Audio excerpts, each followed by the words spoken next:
శ్రీమాత్రే నమః. సద్గురు జ్యోతిషాలయం 2026 ఏప్రిల్ నెల రాశి ఫలితాలను గోచార గ్రహస్థితిగా మనం ఈరోజు తెలుసుకోబోతున్నాం. అందరూ ఉగాది సంవత్సరం చక్కగా అందరూ కూడా ఉగాదిని జరుపుకున్నారు అనుకుంటున్నాను. శ్రీరామనవమి కూడా అద్భుతంగా జరిగి ఉంటుంది. ఈ 2026 ఏప్రిల్ నెల ఫైనాన్షియల్ ఇయర్ కదా, ఎలా ఉంది, నాకు రాశి ఫలితాలు ఎలా ఉంటుంది, నాకు ఆరోగ్యం ఎలా ఉంటుంది, నా వ్యాపారం ఎలా ఉంటుంది, నా ఉద్యోగం ఎలా ఉంటుంది, నా జీవితం ఎలా ఉంటుంది, ఇప్పుడు ఉన్నటువంటి పాండమిక్ సిచ్యువేషన్ నా ఉద్యోగం ఉంటుందా పోతుందా, లేదా నా యొక్క ఉద్యోగంలో నెక్స్ట్ లెవెల్కి వెళ్తానా లేదా, నా వ్యాపారం ఎలా ఉంది, నాకు అన్ని రేట్లన్నీ పెరిగిపోయాయి కదా, మా నిత్య జీవితం ఎలా ఉంటుంది, ఇలాంటి క్వశ్చన్ మార్క్స్తోనే అందరూ వీడియో చూస్తున్నారు కదా. మిత్రులారా, శుభాకాంక్షలు అందరికీ. మా ఛానల్ ద్వారా చూస్తున్నటువంటి ప్రేక్షక మిత్రులందరికీ కూడా శుభాకాంక్షలు. మా ఛానల్లో జరుగుతున్నటువంటి కార్యక్రమాలన్నీ మీకు నచ్చుతాయి కదా, అందుకే కదా మీరు చూస్తున్నారు. మరి మీ దగ్గర నుంచి మాకు ఒక చిన్న అభ్యర్థన, మా ఛానల్ని సబ్స్క్రైబ్ చేయండి, లైక్ చేయండి, మీ మిత్రులకి షేర్ చేయండి. ఇది ఆధ్యాత్మికం కదా. ఆధ్యాత్మికం అంటే మనం దేవాలయానికి పోతే ఏం చేస్తాం, మనం వచ్చామని దేవుడికి చెప్పుకోవడానికి చిన్న గంట కొడతాం కదా, ఆ పక్కన ఉన్న బెల్ గుర్తుని అలా కొట్టేసేయండి. రైట్. కమింగ్ టు ఏప్రిల్ మాసం, జ్యోతిషాస్త్రరీత్యా ద్వాదశ రాశుల్లో 7వ రాశి అయినటువంటి తులారాశి మిత్రులారా, 2026 ఏప్రిల్ నెల మీకు శుభాశుభ ఫలితాలు ఎలా ఉన్నాయి? ఈ నెల గ్రహస్థితిలో శని మరియు రాహు మీనరాశిలో షష్టమ స్థానంలో ఉంటున్నారు. దీనివల్ల శత్రువులపై విజయం, ఆరోగ్యంపై జాగ్రత్త అవసరం అన్నారు. కేతు కన్యారాశిలో ద్వాదశ స్థానంలో ఉండడం వల్ల ఖర్చులు, మానసిక ఒత్తిడి పెరుగుతాయి. గురు మిథున రాశిలో సప్తమ స్థానంలో, నవమ స్థానంలో ఉండడం వల్ల అదృష్టం, గురువుల అనుగ్రహం పొందుతారు. ఈ నెల సమస్యలు, అదృష్టం రెండు మిశ్రమంగా ఉంటాయి, కానీ గెలుపు మీదే.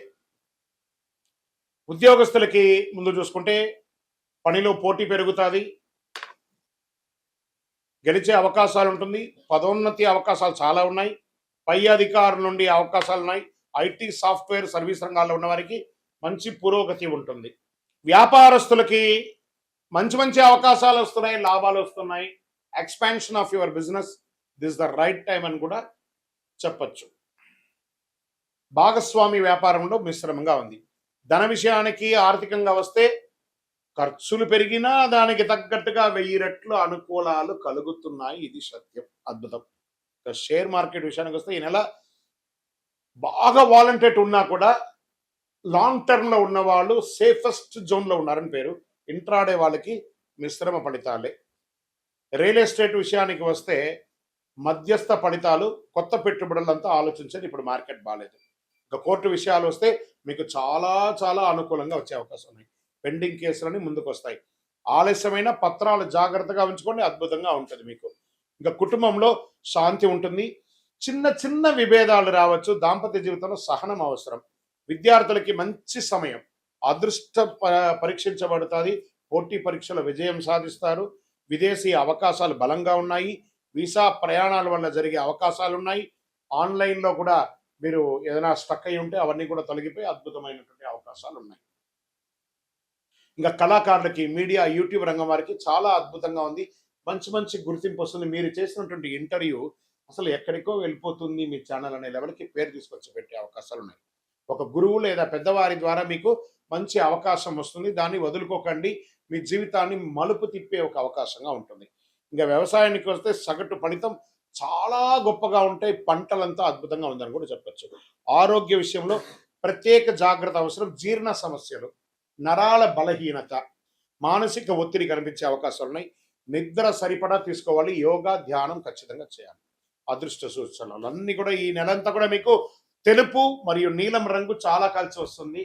కావి రంగు కూడా మీకు కలిసి వస్తుందని చెప్పచ్చు. అదృష్ట తేదీ 6, 15, 24 ఇలా మీకు చాలా కలిసి వస్తుందని కూడా చెప్పచ్చు. అదృష్ట రోజు శుక్రవారం. అదృష్ట సంఖ్య 6. మీరు ఈ యొక్క పరిహారాలు ఈ నెలంతా కూడా ప్రతి శుక్రవారం లక్ష్మీ అమ్మవారిని ప్రార్థన చేయండి. వీలుంటే ఒక్కసారి చండీ సప్తసతీ పారాయణాన్ని చెయ్యండి. అన్నదానం చెయ్యండి. తులారాశి వారు గుర్తుంచుకోవాల్సిన ఈ నెల మీరు సమతుల్యతను కాపాడితే విజయం మీ సొంతం అవుతుంది. గ్రహాలు పరీక్షిస్తాయి కానీ వదిలేదు. మీరు ఏం చేయాలంటే మీ యొక్క వయస్సు ఎంత ఉందో అన్ని దీపాలను మీ ఇష్టదైవం కులదైవ దేవాలయంలో వెళ్ళి ఒక మట్టి ముక్కుడు తీసుకొని అందులో నువ్వుల నూనె వేసి అన్ని ఒత్తులు వేసి దీపం వెలిగించండి ఒక్కసారి, నెలకు ఒక్కసారి. అదేవిధంగా సూర్యుడికి నీళ్లు వదలండి, ఆరోగ్యం బాగుండడానికి. అర్ఘ్యం వదలడం అనమాట. రాగి చొమ్ము ఎడమ చేతిలో పెట్టుకొని కుడి చేతిలో నీళ్లు వదులుతూ సూర్యుని చూసి వదలండి. ఇదొక మంచి పరిహారం. ఇంకా గురుగారు మాకు శీఘ్రంగా ఫలితం పొందడానికి ఇంకేమైనా ఉన్నాయా అని అంటే, ఒక అద్భుతమైనటువంటి అతి శక్తివంతమైనటువంటి కరుంగాళిమాల. ఈ కరుంగాళిమాల నరదృష్టి పోతుంది, శత్రు నాశనం అవుతుంది. శక్తివంతమైనటువంటి మాల 48 రోజులు మన దేవాలయంలో పూజ చేసి సుదర్శన చండి సుబ్రహ్మణ్య భుజంగ పారాయణం చేసి మీకు సిద్ధంగా ఉంది. కావాల్సిన వారు మా డిస్ప్లేలో కనబడుతున్న నంబర్కి వాట్సాప్ చేయండి. గురుగారు గోచార గ్రహస్థితి చూస్తాం, మా సంపూర్ణ జాతకం తెలుసుకోవాలనుకుంటున్నాము. మీ యొక్క పుట్టుపో వివరాలతో మీ పరిసర ప్రాంతాల్లో ఉన్నటువంటి గురువుని సంప్రదించి మీ జాతకం తెలుసుకోండి. లేదు గురుగారు మీ దగ్గరే మేము అపాయింట్మెంట్ తీసుకోవాలనుకుంటున్నాం, మా డిస్ప్లే నెంబర్కి మీ పేరు, మీ date of birth, time of birth, place of birth WhatsApp చేయండి. మా అడ్మిన్స్ మీకు రిప్లై ఇస్తారు, మీకు స్లాట్ ఇస్తారు. ద్వాదశ రాశి మిత్రులందరూ కూడా శుభాకాంక్షలు. ఈ యొక్క 2026 ఫైనాన్షియల్ ఇయర్ నుంచి ఇంకా మీరు అద్భుతం పొందాలని మనస్ఫూర్తిగా కోరుకుంటూ, మీరందరూ క్షేమంగా ఉండాలని మీకోసం ప్రార్థన చేస్తూ, అఖిలాండ కోటి బ్రహ్మాండ నాయకుడు శ్రీ ధర్మశాస్త్ర అయ్యప్ప స్వామి వారి 18 అవతారముల దేవాలయం జీవకొండలో మీకోసం ప్రార్థన చేస్తున్నాము. అందరూ క్షేమంగా ఉండాలి. వందే మాతరం, వందే మాతరం, వందే మాతరం. చంద్రమౌళి వెంకటేష్ శర్మ గురుస్వామి. విజయోస్తు. స్వామియే శరణమయ్యప్ప. ఏప్రిల్ 1వ తారీఖున అఖిలాండ కోటి బ్రహ్మాండ నాయకుడు శ్రీ ధర్మశాస్త్ర అయ్యప్ప స్వామి వారి యొక్క పుట్టినరోజు జయంతి ఉత్సవాలు.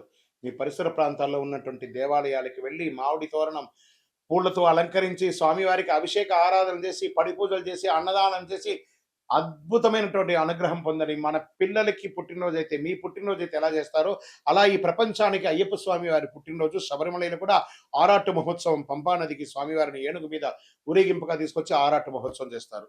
అదేవిధంగా మన అయ్యప్ప స్వామి వారి 18 అవతారముల దేవాలయం ప్రపంచంలో ఎక్కడా లేదు. అలాంటి దేవాలయంలో ఏప్రిల్ 1, 26, 2026 బుధవారం నాడు ఉదయం అష్టద్రవ్య మహాగణపతి హోమం, అష్టాభిషేకం, ఆరాట్ భక్తులచే స్వయంగా అభిషేక ఆరాధన చేసి అన్నదానం చేస్తున్నాం. నహి నహి బహుదానం అన్నదానం సమానం అన్నారు. మీ అందరి కోసం అయ్యప్ప స్వామి వారు ఎదురు చూస్తున్నారు. బ్రహ్మశ్రీ డాక్టర్ చంద్రమౌళి గురుస్వామి గారి ఆధ్వర్యంలో ఏప్రిల్ 1వ తారీఖున అద్భుతంగా జరగబోయే అయ్యప్ప స్వామి వారి జయంతి ఉత్సవాలు పడిపూజకు రావాలని మనస్ఫూర్తిగా అందరినీ ప్రార్థన చేస్తున్నాం. ఈ దేవాలయం తిరుపతి పట్టణంలో జీవకోణ అనే ఒక ప్రాంతంలో అలిపిరి,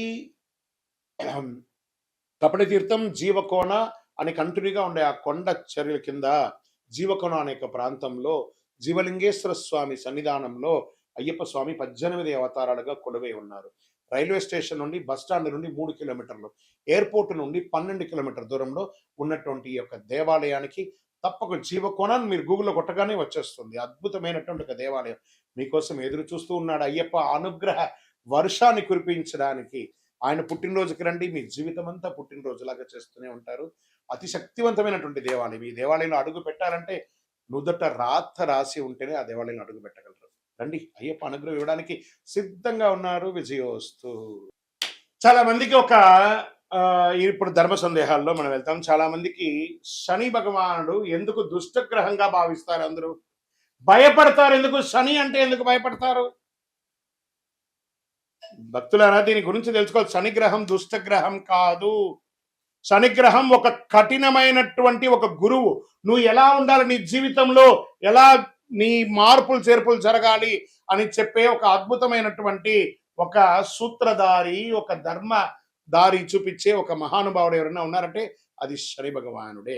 శని యొక్క స్వభావం ఏమిటంటే మన జీవితంలో చేసిన కర్మ ఫలితాలని ఆయన కడుగుతారు.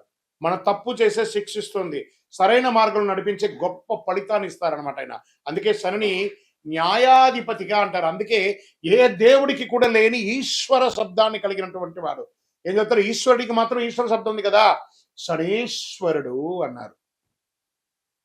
శని ఈశ్వర శబ్దం కలిగిన వాడు కాబట్టి ఆయన ఏం చేస్తాడంటే మనల్ని ఆర్థికంగా నువ్వు ఎలా ఉండాలి ట్యూన్ చేస్తాడు, బంధాల్లో ఎలా ఉండాలి ట్యూన్ చేస్తాడు, సమాజంలో ఎలా ఉండాలి ట్యూన్ చేస్తాడు. నీ నోటి వల్ల వచ్చినటువంటి తప్పులే ఉంటుంది, దాన్ని ట్యూన్ చేస్తాడు. ఎన్ని రకాలుగా అంటే ఆయన ఏ రకంగా మన దాంట్లో ప్రయాణం చేస్తాడు. ఏళ్నాడు శని, అష్టమ శని, అర్ధాష్టమ శని, కంఠ శని, జన్మ శని, ఇన్ని రకాలుగా మనలో వచ్చి మన జీవితాన్ని మారుస్తుంటాడు. ఆయనకి ఎంత కృతజ్ఞత చెప్పాలి కదా. ఆయన దుష్టగ్రహం కాదండి. ఆయన్ని ప్రేమించడం మొదలు పెట్టండి. మందగమనుడు, కాకపోతే కొన్ని అర్థం కాకుండా ఇబ్బంది పెడుతుంటాడని అనుకుంటారు, కానీ మనం చేసే పనిని ఇన్స్టెంట్ గా చేసామంటే ఇబ్బంది పడిపోతాం. ఆయన మందంగా స్లోగా మనల్ని ట్యూన్ చేసుకుంటూ వస్తాడు. అబ్బా ఇంతకంటే కష్టం నేను పడలేదండి అనేదాన్ని చూపిస్తాడు, కానీ చంపేయడు, జాగ్రత్త పట్టిస్తాడు. అందుకే శని న్యాయాధిపతి, న్యాయం పక్కన ఉంటాడు. ఎందుకు కష్టాలు ఇస్తాడంటే అహంకారం తగ్గించడానికి కష్టాన్ని ఇస్తాడు, ఆలస్యత్వాన్ని తొలగించడానికి కష్టాలు ఇస్తాడు, మనలో ఉన్న బలహీనతలను బయట పడేయడానికి కష్టాలు ఇస్తాడు. శని మనల్ని పరీక్షిస్తాడు. శని కాలంలో డబ్బు కష్టమవుతుంది, సంబంధాలు పరీక్షలు లోపం అవుతుంది, మానసిక ఒత్తిడి పెరుగుతుంది. కానీ కష్టం వెనక ఉన్న అసలు ఉద్దేశం మనల్ని బలంగా తయారు చేయడానికి. శని ఇచ్చే ఫలితాలు ఆలస్యంగా వస్తాయి, కానీ వచ్చిన తర్వాత శాశ్వతంగా ఉండబోతున్నాయి. అలాంటి వాళ్ళు ఎవరైనా ఉన్నారా ఈ 2026లో అంటే?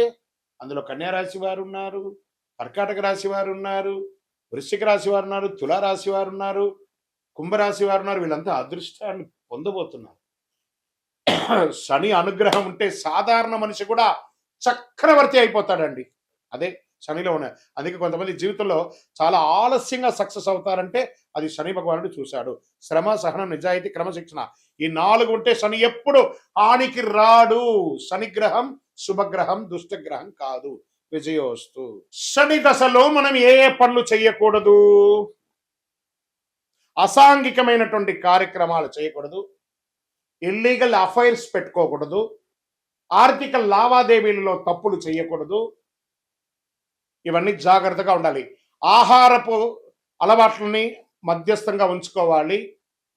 కొత్త పెట్టుబడులు పెట్టి ఇబ్బంది పడకూడదు. ఇలాంటి జాగ్రత్తలు పడితే శని భగవానుడు మంచి దారాన్ని కల్పిస్తాడు. విజయోస్తు. శని 7వ స్థానంలో కూర్చున్నాడు. శనికి తైలాభిషేకం అంటే చాలా ఇష్టం. కాకధ్వజాయ విద్మహే ఖడ్గహస్తాయ ధీమహి తన్నః మంద ప్రచోదయాత్. ఆయన రౌద్రంగా ఉన్న ఆ స్వామి వారిని శివుడికి ఎలా అభిషేకం అంటే చాలా ఇష్టం. ఆ తైలంతో అభిషేకం చేయడం వల్ల కర్మ వ్యాధులు తొలగుతాయండి. అందుకని శని భగవానుడు నాకు తైలాభిషేకం చేయండి, మీ వ్యాధులన్నీ తీర్చుకోండి అని అంటున్నాడు. కాబట్టి తైలాభిషేకం చేస్తే శనీశ్వరుడు ఆనందపడతాడు. అందులో ప్రత్యేకించి శనివారం తల మీదకెళ్ళి నూనె పోయడం కాదు, మళ్ళీ అందరూ తెలుసుకోవాలి, శని పాదాలకు నూనె పోయాలి. ఇది చాలా మంది తెలియకుండా చేస్తారు. విజయోస్తు. మళ్ళీ అగరబత్తి తీసుకుపోయి ఆ దేవుడు పాదాల దగ్గర ఇట్లా ఒత్తి దీపం పెడతారు. ఆ మంటకు నువ్వు పూజ చేసి నన్ను నా సీటుకే ఎసురు పెడుతున్నావురా అనుకుంటాడు. దూరంగా పెట్టాలి నూనె. ఇవన్నీ కూడా జాగ్రత్త. విజయోస్తు. శనిదేవుని యొక్క పూజకు ఉత్తమమైనటువంటి సమయం ప్రాతకాలం చేసుకోవచ్చు. రాహుకాల దీపాలు పెట్టడం చాలా మంచిది. శని భగవానుడికి 9, 10:30 రాహుకాలం కాబట్టి శనివారం రోజు ఆ రోజు చేస్తే చాలా విశేషంగా ఆ సమయంలో ఉంటాడు. ఆ సమయంలో ఒక కొబ్బరి చిప్ప తీసుకోండి, ఒక క్లాత్, నల్లని క్లాత్ తీసుకొని అందులో నల్ల నువ్వులు వేసుకొని నల్ల దారంతో ఒక ఉండ చుట్టండి. ఇటు ఒక చిప్పలో అటు ఒక చిప్పలో ఒక్కొక్కటి వేసి నువ్వుల నూనె వేసి అక్కడ వేసి ప్రదక్షిణ దీపం వెలిగించుకోవచ్చు. దూరంలో 19 ప్రదక్షిణాలు చేయాలి. ఎందుకంటే శని భగవానుడి యొక్క ప్రయాణం 19 సంవత్సరాలు. ఏళ్నాడు శని 7.5 సంవత్సరాలు, అష్టమ శని 4 సంవత్సరాలు, అర్ధాష్టమ శని 2.5 సంవత్సరాలు, కంఠ శని జన్మస్థానిలో అంతా ఉంటారు. కాబట్టి ఇలాంటి సమయంలో స్వామివారికి కొబ్బరి చిప్పతో నూనె వేసి శనివారంలో రాహుకాల సమయంలో దీపం వెలిగిస్తే చాలా విశేషం అంటారు. ఆ సమయంలో ఒక చిన్న ఒక బెల్లం ముక్క కూడా పెట్టాలి అని అంటున్నారు. పెడితే చాలా మంచిది, విశేషం. శనిదేవ్ గురుగారు మీరు ప్రదక్షిణల గురించి చెప్పారు. మరి శనిదేవుని ప్రీతి చేయడానికి మేము ఏమైనా మంత్రం చెప్పాలా? దీనికి ఏమైనా ఉంటాయంట. నీలాంజన సమాపాసం రవిపుత్రం యమాగ్రజం ఛాయా మార్తాండ సంభూతం తన్నమామి శనైశ్వరం. తర్వాత ఏం చేస్తారు? కాకధ్వజాయ విద్మహే ఖడ్గహస్తాయ ధీమహి తన్నః మందః ప్రచోదయాత్. ఇవన్నీ అయిన తర్వాత ఆయన దగ్గర మనం ఏమని ప్రార్థన చేసుకుంటున్నాం? శనిబాధ వినాశాయ ఘోర సంతాపహారిణే కనకాలయ వాసాయ భూతనాదాయ తే నమః. ఆయన దగ్గర ఏం ప్రార్థన చేస్తున్నాం? దేహి మే బుద్ధి వైశిష్ట్యం. స్వామి నా బుద్ధి చెడిపోయినట్టు కనబడుతుంది, నాకు మంచి ఆ బుద్ధి ఇవ్వండి. దేహి మే బుద్ధి వైశిష్ట్యం దేహిమే నిత్య యవ్వనం. నేను ఆహారపు అలవాట్ల ద్వారా నా శరీరాన్ని నాశనం చేసుకున్నాను. ఇది నాకు మంచి ఆరోగ్యాన్ని. దేహిమే నిత్య యవ్వనం, దేహిమే పరమానందం. ఆ స్వామి దగ్గర ఆనందాన్ని కల్పించండి స్వామి. ఎప్పుడు ఏదో నెగిటివ్ దృష్టితో నేను ఎప్పుడు నెగిటివ్గా ఆనందం లేకుండా స్ట్రెస్ అవుతున్నాను, నాకు ఆనందాన్ని ఇవ్వండి అని చెప్పి ఇలా ప్రార్థన చేయండి. అనుగ్రహ వర్షాన్ని కురిపించేస్తారండి శని భగవానుడు. విజయోస్తు.